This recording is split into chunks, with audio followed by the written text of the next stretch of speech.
All right, let's move on to another breaking update coming in. Even from West Bengal, where Shubhendu Adhikari, who was sworn in as the state MLA in the assembly, now has been elected as the opposition, the main opposition leader in the state assembly of West Bengal. Going across to Anupama now for a quick update. Anupama, the former leader versus the new leader, अब एक ही तरीके से ये हालात बन जाएंगे state assembly में. Even Amit Malviya tweeting on the same that Shubhendu Adhikari, who has now been elected as the state main opposition leader, will be a constant reminder to Mamata Banerjee.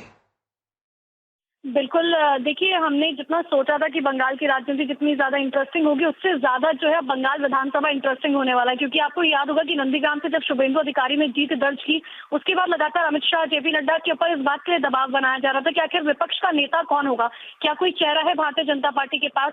और अब जब आज ये elect किया गया है कि शुभेंदु अधिकारी जो है विपक्ष के नेता के तौर पर होंगे, तो खुद सोचिए कि एक तरफ शुभेंदु अधिकारी होंगे और सामने जो है प्रदेश की मुख्यमंत्री ममता बनर्जी होंगी. तो इस बार का विधानसभा का सत्र भी जो है बहुत इंटरेस्टिंग होने वाला है. लेकिन देखिए, सबसे बड़ी बात हो जाती है कि क्योंकि बीजेपी के लिए लगातार बस यही बात कही जा रही थी कि बीजेपी के पास जो है कोई चेहरा नहीं बचा है पश्चिम बंगाल के अंदर. और अब जब शुभेंदु अधिकारी को विपक्ष के नेता के तौर पर उतारा गया है विधानसभा के अंदर, तो देखने वाली बात होगी कि आखिर वो कौन कौन से मुद्दे लेकर आते हैं. क्योंकि देखिए, अमित मालवीय ने जो ट्वीट किया है, जिसमें उन्होंने सीधे तौर पर कहा कि शुभेंदु अधिकारी जो है ममता बनर्जी को ये बताएंगे कि आखिर प्रदेश की स्थिति जो है वो क्या कुछ है. क्योंकि जिस वक्त से रिजल्ट आया, उसके बाद से हमने लगातार देखा है कि आखिर किस तरीके से घटनाएं हो रही है, हिंसक घटनाएं हो रही है, बीजेपी कार्यकर्ताओं को लगातार मारा जा रहा है, उनके ऊपर हमले हो रहे हैं, महिलाओं के साथ जो है बदतमीजी हो रही है. तो उन सब मुद्दों को लेकर अब शुभेंदु अधिकारी जो है वो विधानसभा में विपक्ष की भूमिका के तौर पर जो है चेहरा होंगे भारतीय जनता पार्टी की तरफ से. लेकिन इस बार अगले 5 साल ये बात सच है कि बहुत इंटरेस्टिंग होने वाले विधानसभा के अंदर, पश्चिम बंगाल के अंदर देखने वाली बात होगी कि आखिर बीजेपी जो है वो कौन कौन से मुद्दे लेकर आएगी. जी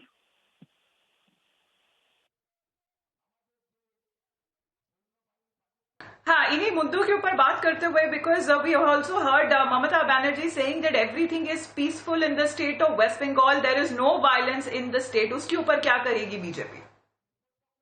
बिल्कुल.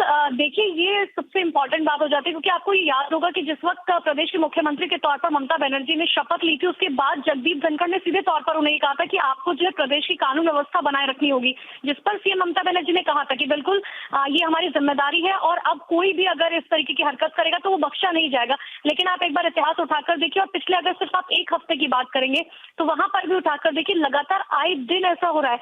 महिलाओं के साथ रेप किए जा रहे हैं, बीजेपी कार्यकर्ता जो है उनके घर तोड़े जा रहे हैं. आपको ये याद होगा कि जेपी नड्डा जिस वक्त पहुंचे भी थे 2 दिन के अपने दौरे में पश्चिम बंगाल में, उन्होंने इसका जिक्र भी किया था कि सिर्फ 200 से 300 कार्यकर्ता नहीं है, करीबन 2500 से 3000 ऐसे कार्यकर्ता हैं जो असम की तरफ शिफ्ट हो रहे हैं, क्योंकि उन्हें अपने और अपने परिवार का बहुत ज्यादा डर है. तो आप ऐसे में समझिए कि पश्चिम बंगाल के अंदर स्थिति जो है अभी बीजेपी कार्यकर्ताओं के लिए या फिर आम आदमी के लिए भी जो है क्या कुछ बन गया. और इस पर अब ममता बनर्जी का स्टैंड सिर्फ ये कह देना, क्योंकि एक मुख्यमंत्री होने के नाते सिर्फ ये कह देना कि हम प्रदेश की कानून व्यवस्था देख रहे हैं, लेकिन जमीनी Suvendu Adhikari elected as the main opposition leader in the West Bengal assembly there. Anupama, धन्यवाद आपका हमारे साथ जुड़ने के लिए.